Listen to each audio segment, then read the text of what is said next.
Assalamualaikum warahmatullahi wabarakatuh. Selamat jumpa adik-adik. Saya Dr. Irfanuddin dari bagian Fisiologi dan Biofisika Fakultas Kedokteran Universitas Sriwijaya. Hari ini kita akan berdiskusi pada salah satu topik kuliah, yaitu tentang biolistrik pada tubuh manusia. Kuliah ini adalah kuliah perkenalan. Nanti selanjutnya adik-adik akan tetap mempelajari fenomena biolistrik pada tubuh manusia pada pelajaran-pelajaran berikutnya secara lebih mendalam. Pertanyaan pertama yang akan kita jawab bersama adalah bagaimana aliran listrik di dalam tubuh manusia bisa terjadi. Mari kita mulai dengan sejarah. Dahulu, para dokter-dokter dan filosofer tradisional percaya bahwa di dalam tubuh manusia tidak ada aliran listrik.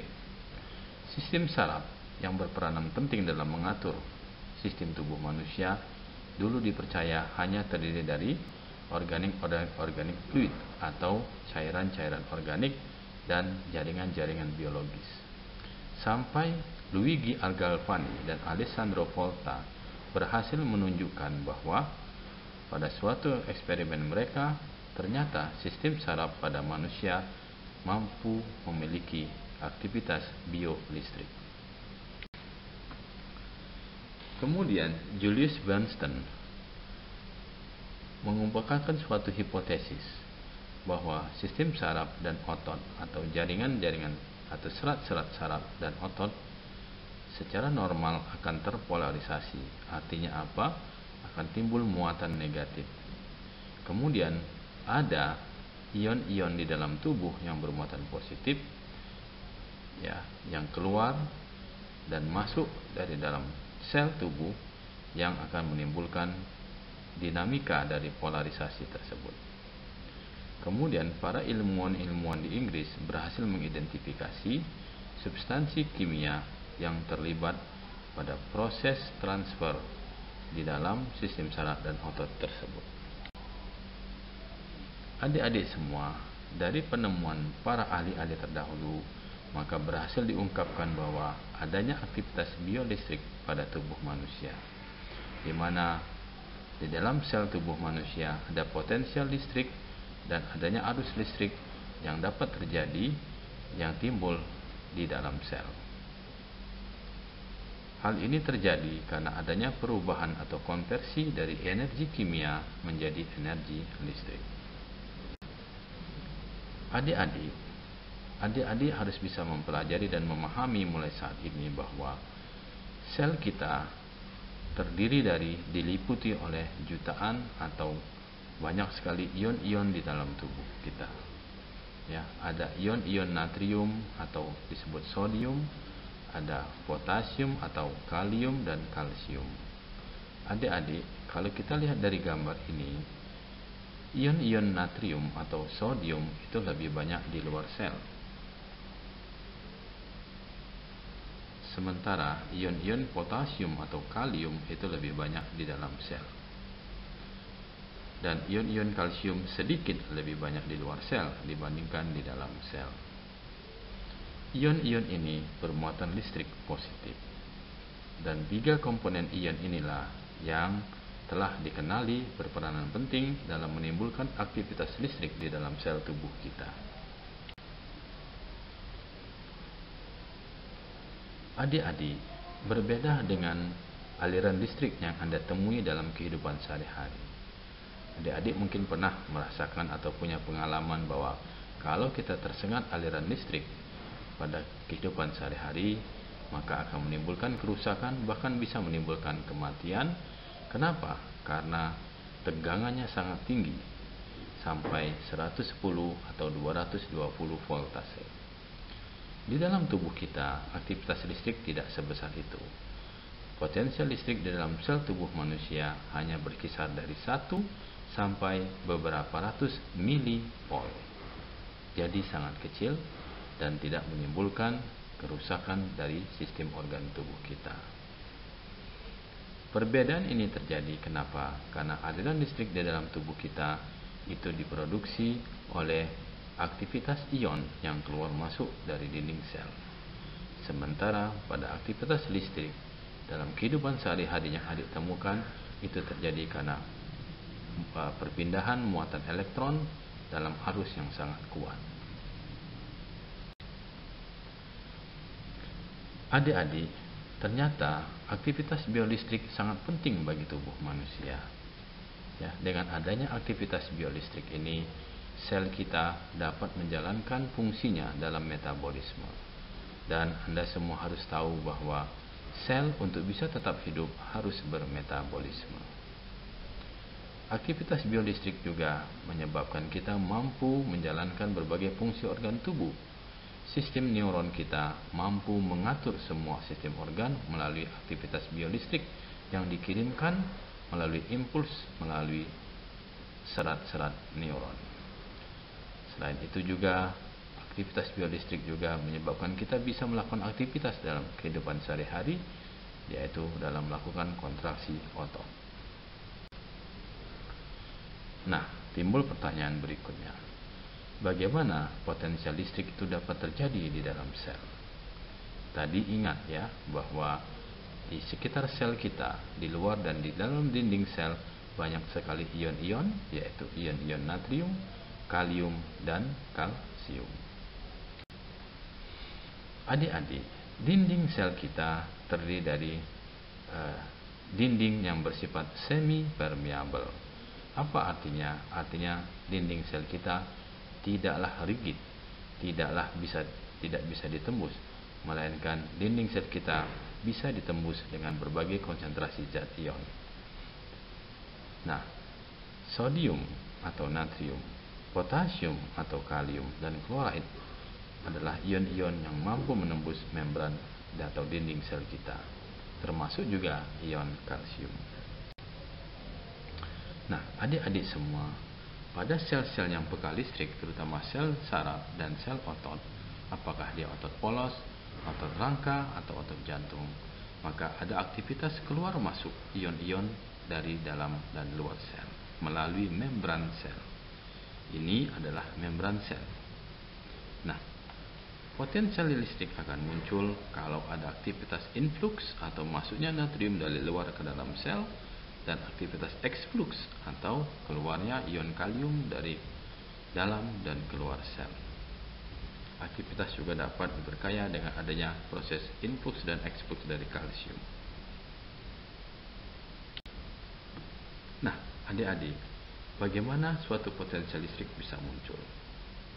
Tadi saya ulangi lagi bahwa ion natrium banyak terdapat di luar sel, sementara ion kalium banyak terdapat di dalam sel.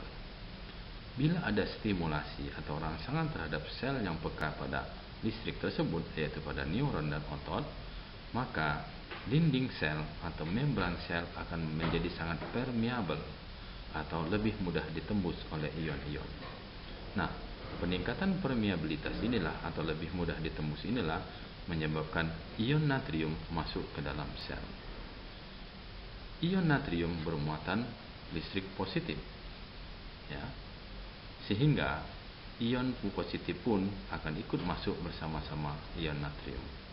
Proses ini disebut dengan depolarisasi. Apa artinya? Intrasel kita yang tadi bersifat polar atau sedikit negatif, dengan adanya pertambahan ion positif, maka dia akan berubah menjadi positif. Akan disebut dengan menjauh dari polar atau disebut dengan depolarisasi. Selanjutnya, depolarisasi akan menyebar ke sepanjang membran dan diteruskan ke sepanjang saraf. Muatan positif yang berlebihan di dalam sel ini pun akan menimbulkan kejenuhan di dalam sel. Nah, hal ini akan memicu ion kalium yang banyak di dalam sel untuk keluar.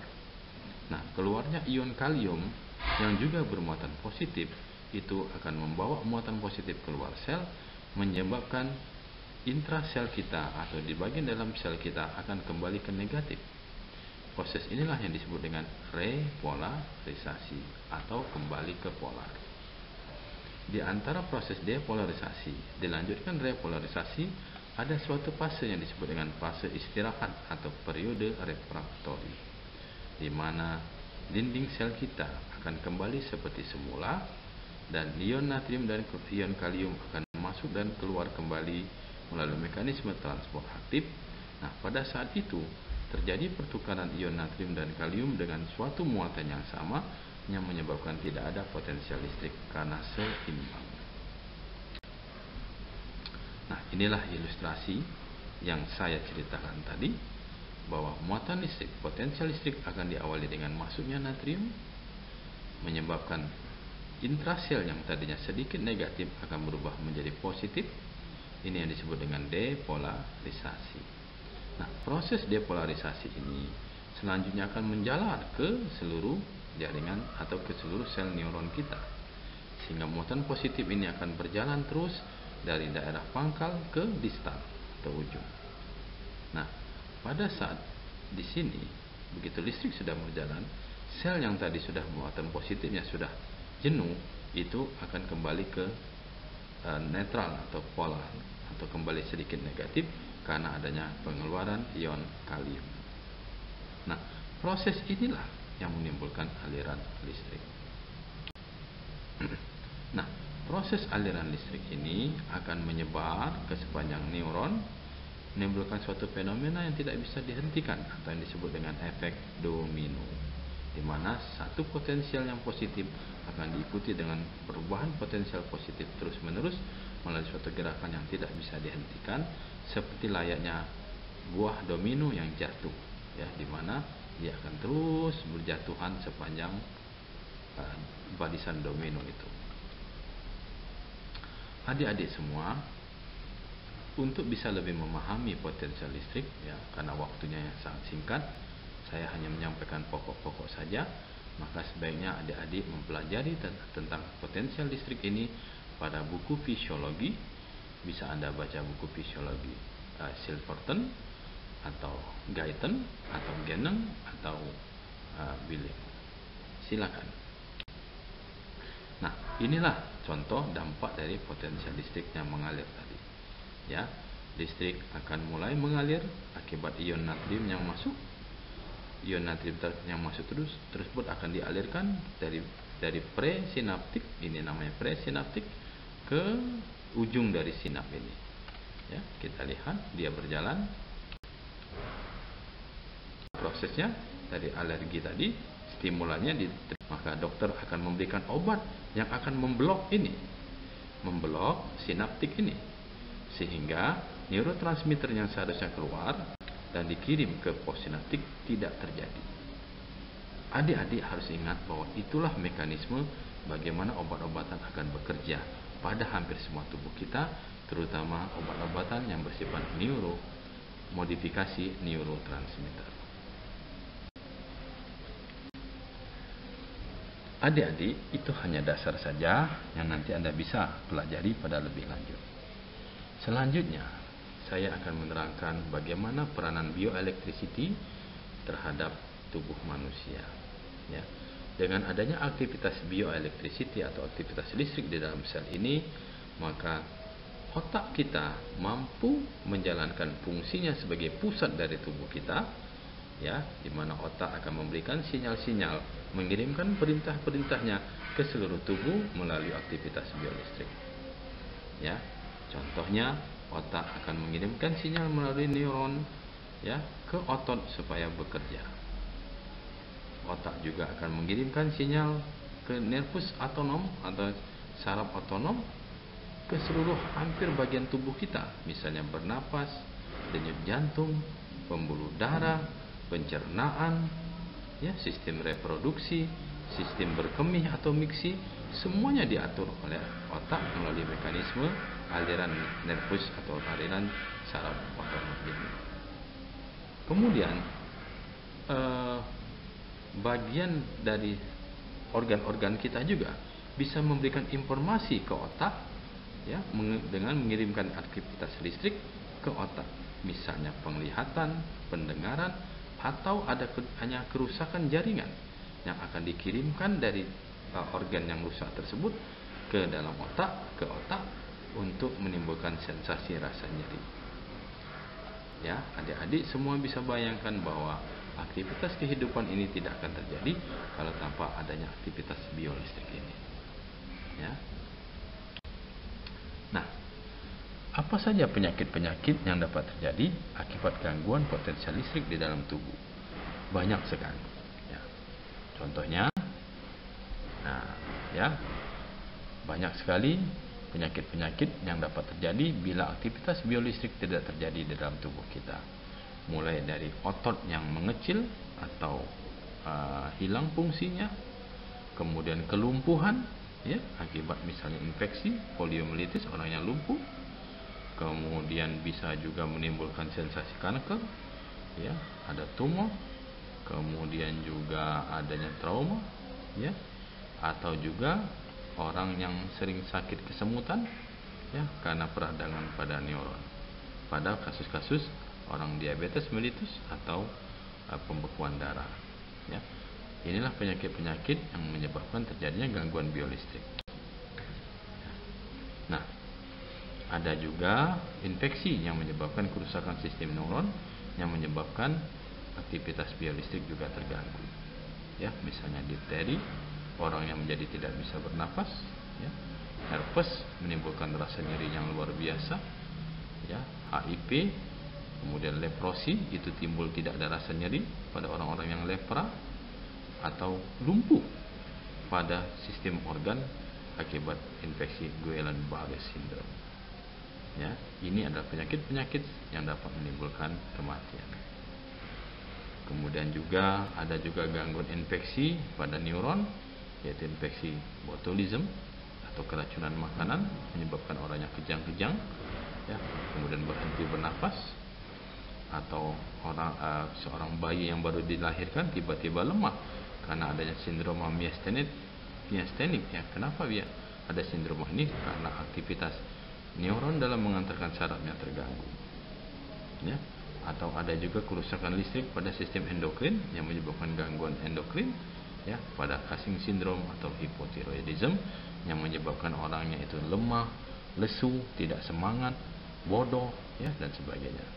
Jadi banyak sekali penyakit-penyakit yang bisa terjadi akibat gangguan bioelektrikal tubuh kita. Nah, di samping itu adik-adik, aktivitas biolistrik juga akan bisa ditangkap fenomenanya oleh para ahli, sehingga para ahli pun mengembangkan berbagai alat, ya, untuk tujuan diagnosis atau mendeteksi suatu penyakit dan mengobati adanya suatu penyakit, ya. Apa contoh-contoh alat-alat yang dipakai di dalam bidang kedokteran yang menggunakan aktivitas biolistrik? Contohnya, ya, ini, ya, ada yang berguna untuk diagnostik, ya. Contohnya adalah EKG. Ya, di sini mesin ini mampu merekam aktivitas biolistrik di jantung. Ya, inilah penemunya, William Einthoven, orang Belanda kelahiran Jawa. Ya, dia menemukan EKG. Ini mesin EKG-nya yang besar. Kemudian 80 tahun kemudian mengecil seperti ini. Dia menghasilkan aktivitas listrik seperti ini. Dengan fenomena listrik ini, maka seorang dokter akan mampu membaca adanya kerusakan di otot jantung, ya, sehingga kalau ada serangan jantung dengan EKG bisa terdeteksi. Atau ada yang lain lagi, misalnya elektromiografi. Artinya sama seperti EKG. Kalau EKG untuk jantung, elektromiografi adalah alat yang dapat mendeteksi fungsi otot dengan mendeteksi listriknya. Ya, kalau ototnya lumpuh, maka elektromiografinya terganggu. Atau elektroensefalografi, yaitu mesin yang mampu mendeteksi aktivitas saraf di otak. Ya, orang-orang yang terkena brain cerebral palsy, ya, kelumpuhan otak, atau epilepsi, itu kejang-kejang terus, dia bisa dideteksi gangguannya dengan alat elektroensefalografi ini. Ya. Terus apalagi? Nah, ini contoh lagi yang berkembang, yaitu dengan aktivitas biolistrik ini kita bisa mendeteksi kadar lemak tubuh, kadar otot, kadar cairan, ya.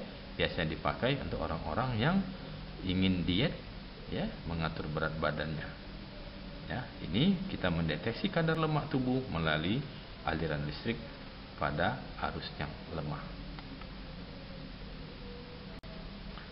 Ini adalah aliran listrik arus kuat yang akan dipakai untuk pertolongan pertama pada kasus emergensi orang-orang yang terkena serangan jantung. Ya, itu dipakailah alat-alat pemacu jantung atau automated external defibrillation atau AED.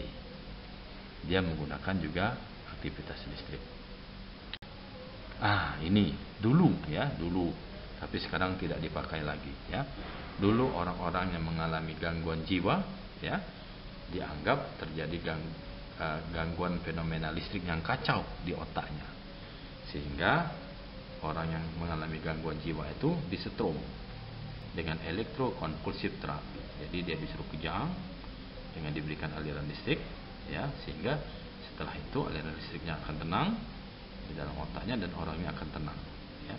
Nah, tapi sekarang berkat kemajuan teknologi obat-obatan, ya, kemajuan ilmu pengobatan, maka metode ini sudah ditinggalkan, ya, karena tidak etis, ya, karena kita menyebabkan dia akan pingsan dan koma, yang tidak jarang orangnya bahkan bisa lumpuh dan meninggal dunia, sehingga metode ini sudah tidak lagi dipakai karena sudah diganti dengan pemberian obat-obatan, ya. Baik, adik-adik, itu saja yang bisa saya sampaikan pada kuliah kita, dan silakan Anda baca lagi apa yang saya kasih ini. Hanya sangat permukaan saja, ya, hanya memberikan gambaran awal, hanya membangkitkan rasa pengetahuan adik-adik, dan selanjutnya adik-adik harus belajar sendiri, ya. Nanti pada saat sesi kuliah kita akan tanya jawab. Demikian, terima kasih. Wabillahi taufiq wal hidayah. Wassalamualaikum warahmatullahi wabarakatuh.